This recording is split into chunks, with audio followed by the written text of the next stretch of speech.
Hello and a very warm welcome, viewers. You're watching India's World with your host, Kriti Mishra. India and Mauritius have signed comprehensive economic cooperation and partnership agreement. This is the first trade agreement signed by India with a country in Africa.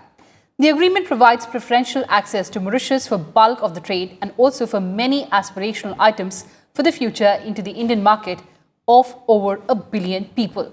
The agreement is a limited agreement which will cover trade in goods, rules of origin, trade in services, technical barriers to trade, dispute settlement, movement of natural persons, telecom, financial services, customs procedures and cooperation in other areas. And to discuss the way forward, I'm joined by Mr. Anil Trigunayat, former ambassador, Dr. Sriram Cholia, foreign affairs expert, and Mr. K.V. Prasad, senior journalist. Welcome to Atsaba Television, all of you. And Mr. Trigunayat, coming to you first. This landmark agreement is far-reaching and will unleash new and expanded opportunities. Key takeaways for you from the Comprehensive Economic Cooperation and Partnership Agreement between India and Mauritius, sir? Well, Kriti, as you know that you mentioned that this is a limited agreement and also one read it. But what you mentioned in addition to that is really it covers nearly everything. And you know, it was absolutely essential to go into this because if you remember that we used to have a very special kind of a DTA, double taxation avoidance agreement with Mauritius. And because of which Mauritius at one time used to be the largest FDI recipient. I mean, India was the largest recipient from Mauritius. So it always figured at the top because most of the companies from across the world were taking benefit of that particular agreement. And so this has been under discussion for a very long time. And now, going by the fact that last week, a week before, even China signed a free trade agreement with Mauritius, and we have had, I think, one of the finest and closest possible relationships with Mauritius. So this agreement, in fact, as you mentioned, covers both the services, several key services, as well as the investment and the trade, and which will also benefit the Mauritians to the extent of taking advantage of the $15 billion market. There are several products have been identified, and they will be able to export a lot to India. Of course, it depends on their own capacity to export. In addition, we have also agreed to import some sugar, even though we are glad at the moment in India itself, but we are getting 40,000 tons of sugar from them. Similarly, we are also investing a great deal in the country. In my view, this will help us pitching Mauritius as the destination for investments and trade, both from Africa and from other countries. But when we know where exactly the FDI is coming from, and it is not undercutting us, because earlier agreement, people were able to utilize that to their advantage and disadvantage of India, because there was a zero tax between the two sides. So that's why I think that this is a much awaited, and we have worked a great deal. There were a lot of sensitivities on both sides. And finally, this has been agreed. And this happens to be the first agreement with an African country. Now, Africa itself, as you know, is going through a very major churn. And they have recently signed that African Continental Free Trade Agreement. And Africa is the next destination for the world. So we are also looking for a possibility of having some kind of an arrangement with the African countries in a unitary manner so that we can directly deal with them and talk to them. And therefore, it is very important from our perspective that we are able to do this.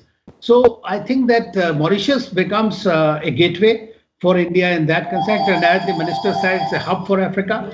So I believe that this is a very important agreement. And more importantly, it is with a partner and a friend of centuries, I must say, if not the decades. All right, sir, a very important statement that you made that Mauritius will become a gateway for India. Dr. Sriram, taking off from there, this is the first trade agreement signed by India with a country in Africa, as we know. It was also the first time since 2011 that India signed a free trade pact with any country. How will this move benefit India? Well, Kriti, I think we have to broaden the horizon about India-Mauritius. Of course, there is a bilateral trade agreement, but the strategic importance, the geostrategic importance, also needs to be factored in. So bilateral trade volumes on both sides are expected to grow. Their fisheries and sugar, as ambassador was mentioning, those kind of garments will get market access to India. But Mauritius is hardly 1.2 million people. It's a very small island nation. So in itself, it's not a big buyer. Cannot be a big buyer of Indian exports. It can be a gateway to the continental Africa, and that's of course a far bigger market and an increasing destination for our export. I think almost our India-Africa trade is almost $80 billion now. So it's huge. But I think we have to look at what it means from a broader sense. We have also, when Dr. Jaishankar was in Mauritius, they have offered $100 million line of credit for defense. For maritime surveillance, we are giving them aircraft and helicopters and such things. We are, beefing up their coast guard. These countries, Mauritius, Maldives, are all part of a broader strategy for us. Broader Indian Ocean strategy, where we want to remain a preeminent power, where our influence must be sustained, where, as Ambassador was mentioning, the Chinese have been making a lot of inroads and giving inducements under Belt and Road and other initiatives, and trying to, penetrate Africa via the Indian Ocean. So I think their submarines, the presence of a lot of their, naval equipment is a danger, and we would not want to let go. And secondly, the diaspora is important. Mauritius, 70% are people of Indian origin. Pravin Jagannath himself is of Indian origin, and in fact, Pravin Jagannath was undergoing some kind of a domestic crisis, political crisis. There was an oil spill from a Japanese ship last year, and he was under pressure. So I think Dr. Jaishankar's visit at this time and signing of the agreement has broader, we are trying to shore up a very reliable partner of India.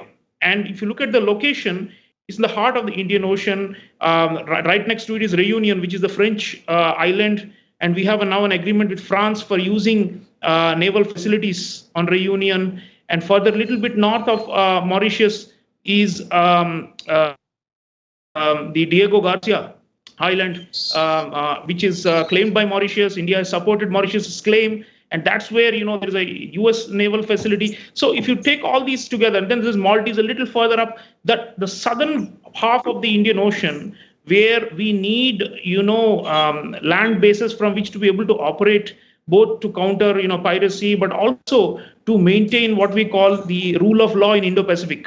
That was the main agreement in Mauritius. When we say rule of law, what do we mean by it? We don't want hegemony. We don't want, external powers. China is not an Indian Ocean power, but it is like muscling its way in, and it is often asking these countries to give up India and to go for their projects and their infrastructure assistance and so on. So they're trying to dislodge us. So I think this is part of a broader strategy of Modi government, and the free trade agreement is a central part, but so is the defense, and so is the cultural connect. In fact, Dr. Jaishankar's speech in Mauritius was to the Indian diaspora was so moving. He spoke about our Hindu festivals and the people from Bihar and Tamil Nadu and how they went and settled in Mauritius from the 19th century under British colonial rule, how we want to connect them back to the Mother India. All these things, they matter a lot, because in this region, the Chinese don't have that. So India is playing to its strengths. And I think our strategy is very clear. We want to be the net provider of security and prosperity. And that's why the blue economy matters. The PM's agenda has been to connect our ports, like Visakhapatnam or Cochin, to these countries, all the way up to the western end of the Indian Ocean. We are also building Chabahar port a little further north on the Arabian Sea. So all these things, if you connect, I think we've got a good strategy going. And we are being very proactive. We are not letting things fall. For example, Mauritius, if Pravin Jagannath's government falls, again, there could be a crisis, and the Chinese could try and pounce like what they did in Nepal and Maldives and Sri Lanka in the past. So it's very important, I think, the timing of this agreement, and we are showing that we are politically very, very aware of the opportunities, and we are making sure that we grab them. All right, Dr. Sriram, you made very important points there, and I'd like to get deeper insights on the defense cooperation part of it. But before that, Mr. Prasad, India continued to support Mauritius to contain COVID-19, delivered COVID-19 vaccines to Mauritius, and also, as Dr. Sriram was telling us, that after an oil spill from the ship off the Mauritius coast, India had sent assistance. External Affairs Minister Jaishankar reaffirmed commitment to boost bilateral ties. Do you see a new paradigm in the bilateral ties between the two countries? So I think what is very essential is the bilateral ties have been strong and robust, and this is a continuation of the same thing. If you notice it, the kind of high-level visits that have taken place between India and Mauritius are very important. 2013, President Pranab Mukherjee was invited to be the chief guest at the National Day or the Independence Day. President Ramnath Kovind, Prime Minister Modi. So they have had accorded. India has a very high level of interaction at the highest level with the Mauritian leadership. And as Professor Chauliya was also mentioning, and Ambassador, this relationship is also a deep cultural connect. But one of the things that we need to keep in mind is to keep the cultural connect going. Because about 3 years ago, I remember there was a Pravasi Bharati Samman Awards in Delhi. And one professor from Mauritius was speaking. She both had the Bhojpuri Connect and what is now very famous, the Geet Gawai sessions that happened, which E.M. Jaishankar mentioned in this speech. She said something very important, which struck me even then. She said, please remember that the generation of today Indians or Indian origin people who are staying in Mauritius are no longer looking to India as we were when we were being growing up age. They, like any aspirational youth, is looking towards the West. So the kind of cultural connect that the professor was telling is that India needs to do more. And probably that is one of the reasons, if you notice in his speech, Dr.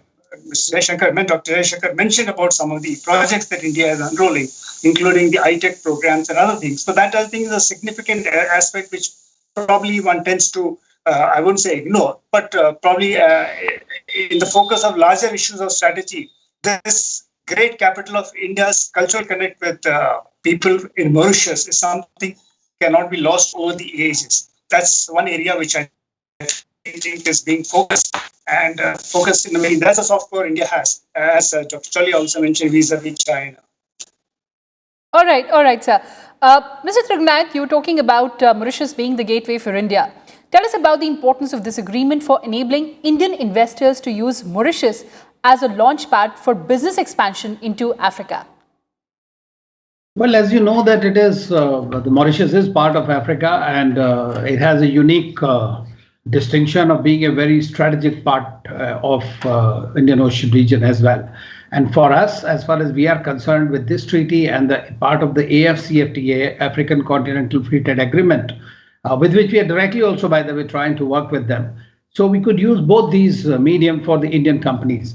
Now, very often in Africa so far, it has been country specific where we are going directly and we have a bilateral arrangement.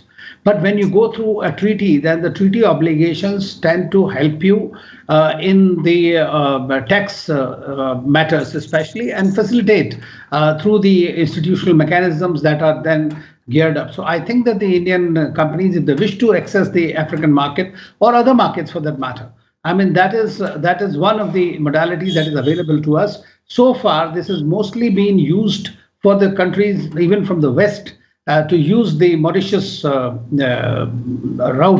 to come into India. And I think this will continue to remain equally attractive for the companies from those countries. So it is one of the additionality which is available for the Indian business community to take advantage of the African markets. Fact remains is that we have to really start working and looking at the African market in a much bigger way than what we have been doing so far. We are still not there. I mean, Africa is growing fast. It will come out of the COVID very quickly. And this is the time to really get into this. Secondly, they are also putting their act together. Prime Minister Modi, during his Kampala visit, had really for the first time in the history of independent India, declared what an Africa policy India has. We never used to have Africa policy. We never went there. After Pandit Nehru, nobody visited Africa for a very long time. I was in Nigeria myself, spent one third of my career in Africa. And I've seen with great difficulty, we used to get the prime minister or the ministers to come to Africa. Whereas there people, and we have nearly 200 people who've been trained in India who are in different parts of the world, leading currently their own countries in their region. And they are the people, they are your wealth which can be used. So I think we need to start looking at, and there is already a great competition from China, from Japan, from US. Everybody is looking at Africa. And I think we have a lot of goodwill there, which needs to be converted into the real concrete cooperation as far as the business, commerce, strategic cooperation is concerned. All right, Dr. Sriram, as you were telling us about, and you already flagged this concern, that we saw the trade agreement between China and Mauritius making the first FTA between China and a country in Africa. How will New Delhi counter the influence of Beijing, which has made huge investments in Mauritius and other African nations? Well, if you take the broader Indian Ocean perspective, then Sri Lanka, Maldives, Seychelles, Madagascar, and then the east coast of Africa, Mozambique, Kenya, Tanzania, all these countries have got, massive Chinese inroads now in the name of Belt and Road. So I don't think we are going to counter them with the, offering alternative checkbooks, the way the Chinese throw the money. And I think, but the one big difference is, our assistance is not based on very onerous terms. Our lines of credits are not like Chinese loans. And we don't, grab territory. What the Chinese are doing is, first they ensnare these small island nations with, offers of infrastructure aid. And then obviously those countries overborrow. And then they cannot repay, and then the Chinese say, okay, you hand over a strategic port or a strip of land, where we can build something and run it for 99 years or 100 years. So this is what has been happening across Indian Ocean region. So now these countries are more aware, you see, and that's why countries like Mauritius, Maldives have realized they have already gone through that phase of Chinese pressure, and there is a pushback in their own countries and the societies. Yes. That's why India is now being welcomed, because we are not demanding and we don't impose conditionality like the way the Chinese do. And I think second thing is, the Chinese, if you look at the Chinese FTA with Mauritius, they have a huge surplus with almost the whole of Africa. Yes. They buy some minerals, but they're now increasingly exporting their finished products to the growing African middle class. And they're going to flood their markets and try to capture them. So I don't think India has either the capacity or the intent to do that.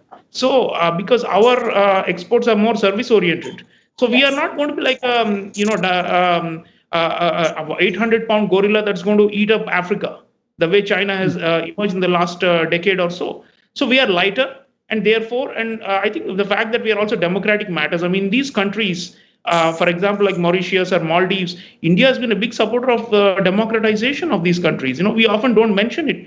The fact is, whenever there's authoritarian tendencies, and even on the eastern side of Indian Ocean, you go to countries like Fiji, which are similar to Mauritius with the Indian population. You see, whenever the threat to democracy or to rule of law or to moderate form of society, India has come to the rescue, and India continues to. For example, in Maldives, we have been, our moderate Islamic ulama from India have been going and helping to de-radicalize a lot of the youth in the Maldives who unfortunately have turned to the ISIS ideology and have gone to Syria and Iraq to fight. Yes. So there are many things that India brings which China cannot, and which no other country can fill their vacuum.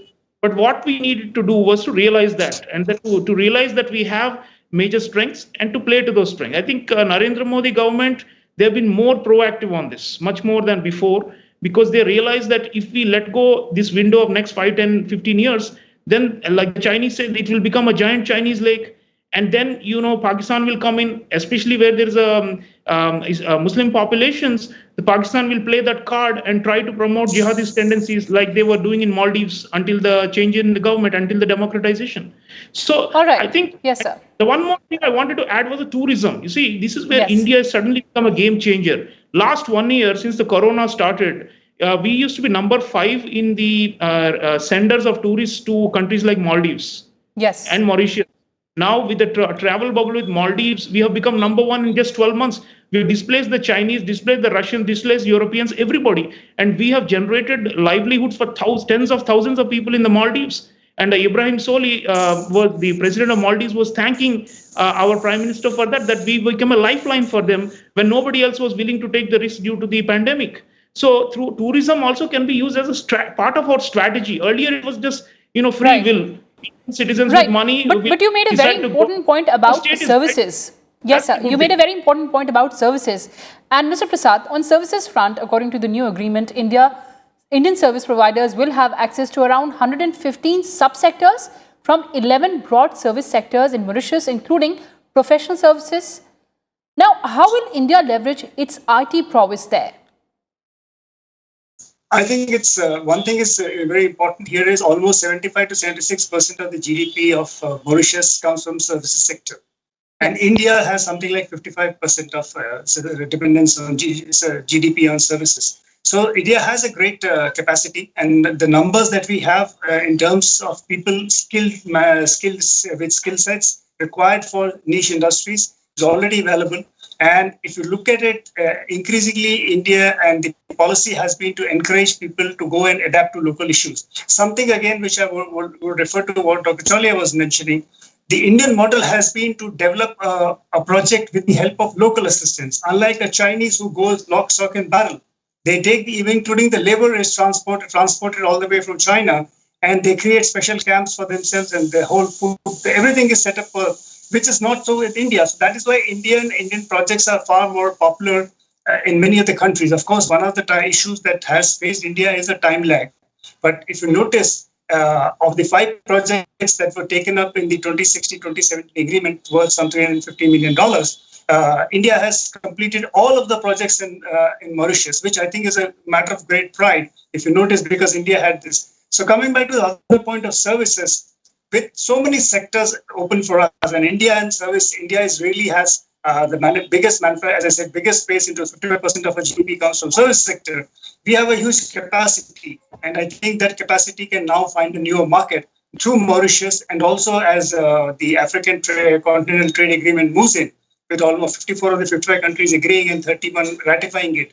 That's a new game that everybody's looking at.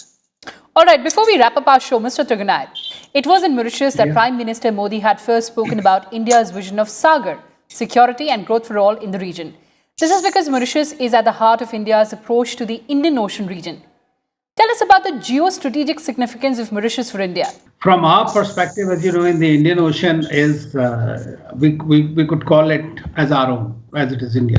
Today, as the Indo-Pacific significance is increasing in that term, therefore, the India's maritime security, whether in accordance with Sagar doctrine, which is growth and for all, it is not for one country. Secondly, in the Indian Ocean region, IOR context, also it is extremely important, and the headquarters of that is located in Mauritius. So from that perspective, it is extremely important. And as far as naval and our defense and naval collaboration with Mauritius is concerned, it is something very important. So from our own security, their own security, because if you know, Prime Minister Jagannath said the other day when E.M. Jaishankar was there, so he clearly said that the security and prosperity of India is the security and prosperity of Mauritius.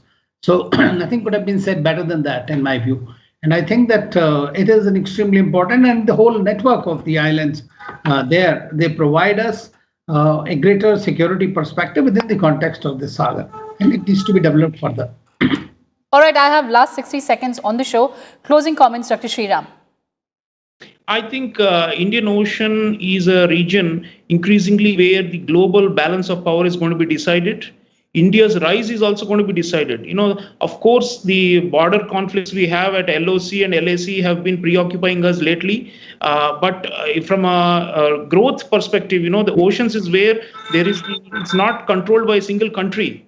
You know, and there are the high seas, which is international terrain, and that's where, you know, we have the scope to project power, to expand, and to also support these countries. I think India's vision under Prime Minister Modi has been that we will take along Sabka Saath, Sabka Vikas. Vishwas is not only a domestic; it is especially for island nations who are suffering from, you know, severe threat of climate change and other environmental devastation. They need economic support. They need social support. They need to be stabilized politically. We are also supporting that in a big way. Their domestic politics. And of course, our broader geostrategy is to rise as an Indo-Pacific power. And for that, Mauritius, Maldives, Seychelles, these countries are going to be very central. And we are right now focusing and giving it 100%. So that's good news for the country. All right, Mr. Prasad, closing comments, sir. Well, I think this is a very significant achievement that India has made with Mauritius, especially on the trade pact. considering the fact that the Chinese had wrapped it up earlier and it became operational January 1. So India doesn't want to concede space, just as this India-Africa Forum Summit has been going around. It is also because the Chinese have become very proactive in this area. Also, I think as was being mentioned, there is a new great game people are talking, the Indian Ocean, where US, India, and China become a bigger, everybody wants to see, because that controls 70% or 60% of the oil supplies in the route. Whether it's Strait of Hormuz, Bab el-Mandeb, and that area, so Horn of Africa. So this is a very strategic piece of area, so where everybody's interested. All right, on that note, thank you so much for joining us. So Mauritius is increasingly becoming an integral part of India's ocean diplomacy goals. That's all we have for you in this edition of India's World. Thanks for watching and stay tuned to Rajya Sabha TV.